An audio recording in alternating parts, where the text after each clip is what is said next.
So I just got off a business call with an actress that I'm shooting a movie with. I'm just so thrilled right now, and I want to share this with you because I am hoping that it'll invigorate you to chase your dreams. That is what this video is about.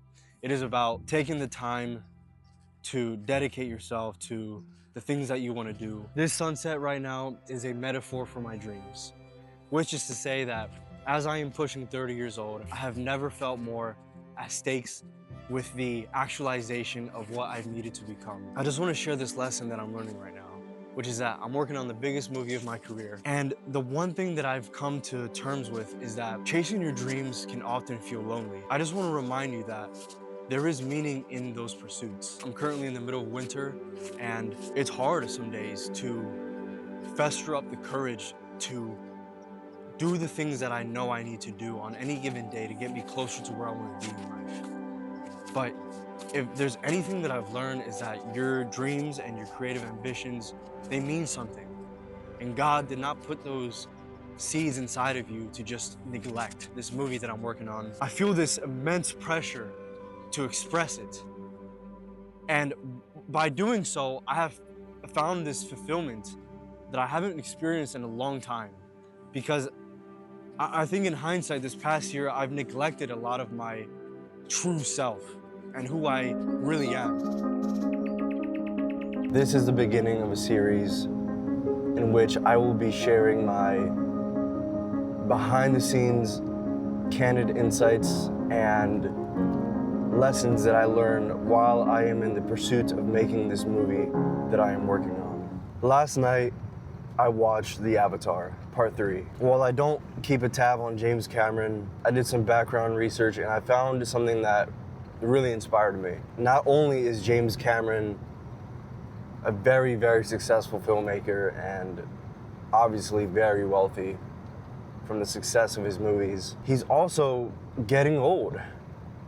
And yet he's still getting after it. He's still making movies. The purpose of this series is to awaken something within you as to what you have let go to sleep without knowing it. And maybe that it's time to reawaken something in you that has been neglected. I'm finding a lot of joy in the mundane, the simplicity, if you will, of life these days. I really have changed my lifestyle. I do a lot of the same things day in, day out, but I know it's all incongruent with my future self. And I'm finding a lot of happiness in that. So right now I'm headed to the track to get some miles in. My internal focus is just being grateful for where I'm at in life. What is your life's work calling you to do? I'm trying to see what else is possible with my life, aside from the day job.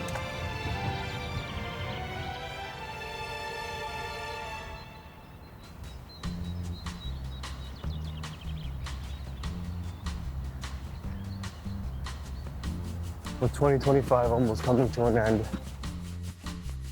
I can't help but question myself. Did I do all that I could have done this year? And one of my biggest takeaways with studying James Cameron, the filmmaker, is that in his early stages of his career, he studied his ass off to get to where he is now. I find that to be very inspiring, that you can study your way to the top, filling in the knowledge gap that you need to for your own life, and what that could be for me. What are the things that I need to learn in order to get to where I want to be?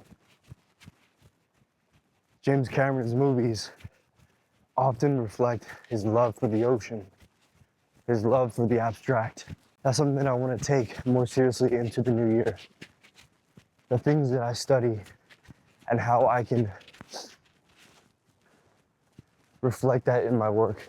It's kind of hitting me right now, just the lack of presence that I've had for most of my life. And I think a lot of my reality has been projections from my mind rather than life itself. And I think I have a lot to learn about what's actually going on inside me.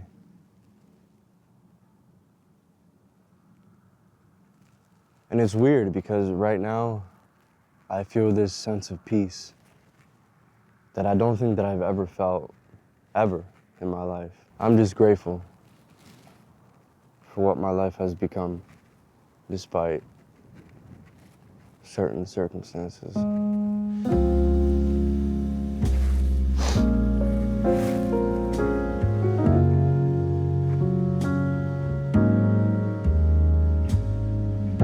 don't even realize how powerful a habit really is until you look back in hindsight the trajectory of your life and you realize that the decision you made a year ago that has molded into who you are now holds more weight than we think. Intention is the highlight.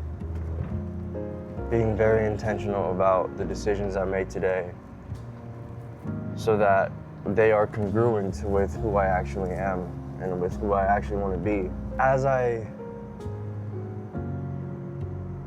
enter my 30s in the next 2 years, one of the skills that I really want to double down on is presence and having a real relationship with the world at large, and not just the projections and curations from the media and the things that I consume. Because if we want to talk about something like fear,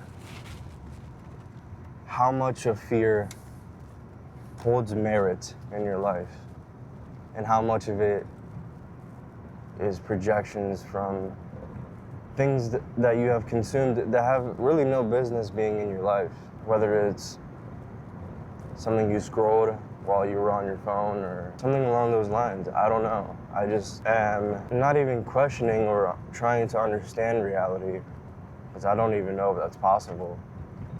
But having a genuine sense of balance between both worlds, from your external world and your inner world, making sure those two don't get too lopsided, if you will.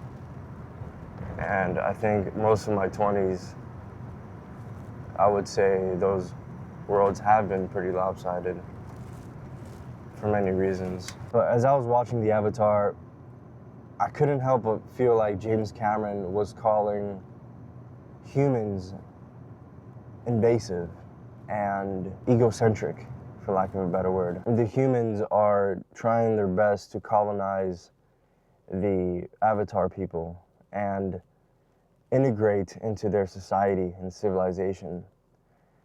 But with how much friction there was with that happening in all of the movies, for me, my biggest thing is realizing that, and I've been around people like this, where they feel like the world owes them something. But I don't think the world owes us anything. Time doesn't even owe us a second. I think what I'm coming to realize is one of the ways in which to lead a better life is to be aware of that ego that makes you so possessive of things outside of yourself or people even. And I've had my slice of humble pie this year, to say the least. And I think one way in which I can lead a more fulfilling life is accepting that I don't own anything or anyone, and I'm just borrowing time. And whatever comes after this life, I don't know. I like to believe that it's not the end, and not getting too attached to outcomes even, and knowing that I know nothing.